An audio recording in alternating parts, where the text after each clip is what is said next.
What's up, YouTube community?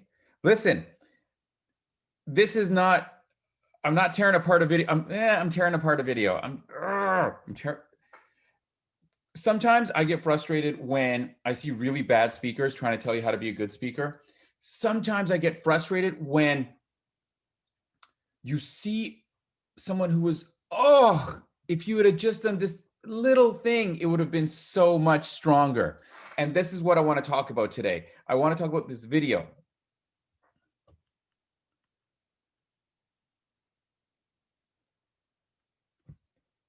It's called,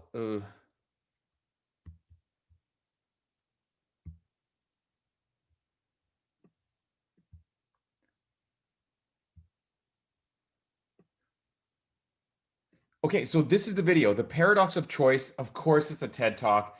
Man, do you guys remember when TED Talks used to be interesting? Before it was like, hey, you know what? I'm going to have a TEDx talk. Like now everybody's a TEDx, blah, whatever. It's a story of downhill. That's beside the point. Let's talk about Mr. Barry Schwartz and his TED Talk, The Paradox of Choice. Now, here's the thing, okay? I will tear apart this video later because there's a lot of stuff that could be improved here. But the ideas were good. And if you would have just done this one little thing, let me show you, okay? I'm warning you right now, we're watching the first like minute and a half of this, 2 minutes of this, okay? Here we go. I'm going to talk to you about some stuff that's in this book of mine that I hope will resonate with other things that you've already heard, and I'll try to make some connections myself in case you missed them. But I want to... Wow, way to bring it down. Hey, let me just start off really low. I'm going to try and do all these things. And it's not even that his energy, it's just the stuff he said. It's like, why don't you like start with some interest? And this is where the opportunity was lost. And I'll show you where. Start with what I call the official dogma. The official dogma of what? The official dogma of all Western industrial societies. And the official dogma runs like this. If we are interested in maximizing the welfare of our citizens, the way to do that is to maximize individual freedom. The reason for this is both that freedom is in and of itself good, valuable, worthwhile, essential to being human, and because... By the way, I'm just going to say this right now. This is not the point I wanted to make in this video, but let me say this. Not only can you see, but you can hear that he is reading word for word. He has memorized this word for word. I feel like he's reading an excerpt from his book because people don't talk like that. This is why you can't write out your speech word for word, because the way you write is not how you speak. And I'll do another video about that later, okay, and how to get around that. But just remember this. If you write something out and then you say it out loud, if you've ever heard anyone memorize something, you can tell whether you can see them reading or not. If you hear it, you can tell. You can tell a press release because it's not how people talk. You can tell that a lawyer released a statement because it's not how people talk. Sounds good when it's written, but when people say it out loud, it's just hard to be like, because you're being talked at, not with. But that's not the point. Here's the point. Then each of us can act on our own to do the things that will maximize our welfare, and no one has to decide on our behalf. The way to maximize freedom is to maximize choice. The more choice people have, the more freedom they have, and the more freedom they have, the more welfare they have. This, I think, is so deeply embedded in the water supply that it wouldn't occur to anyone to question it.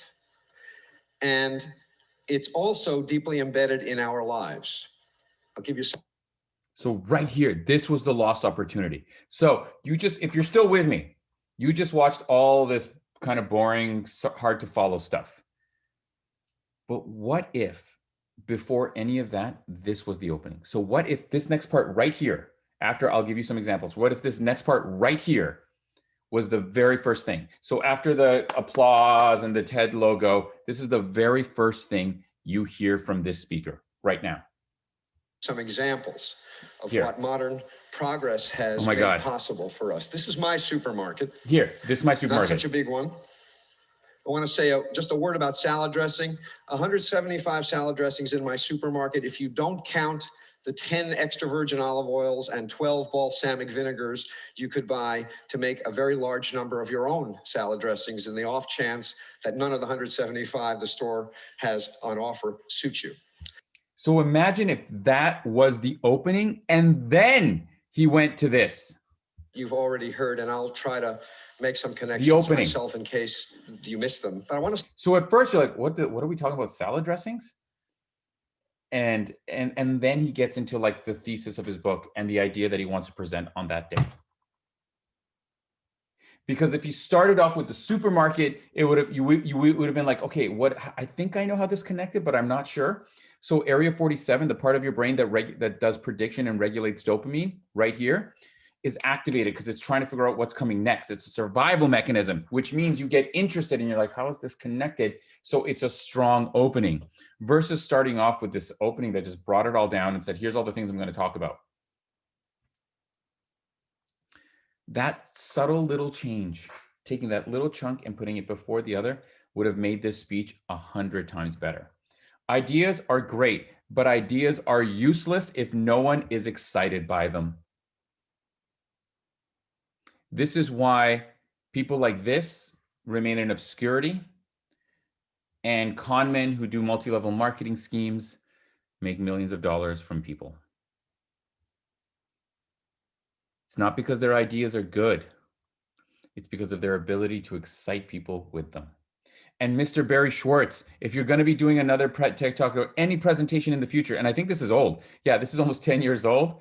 Mr. Schwartz, if you are still speaking, write me and I would be happy to help you because I love your ideas and I'm crushed that they're not going anywhere. And on that happy note, dear viewer, I'm out. See you next time.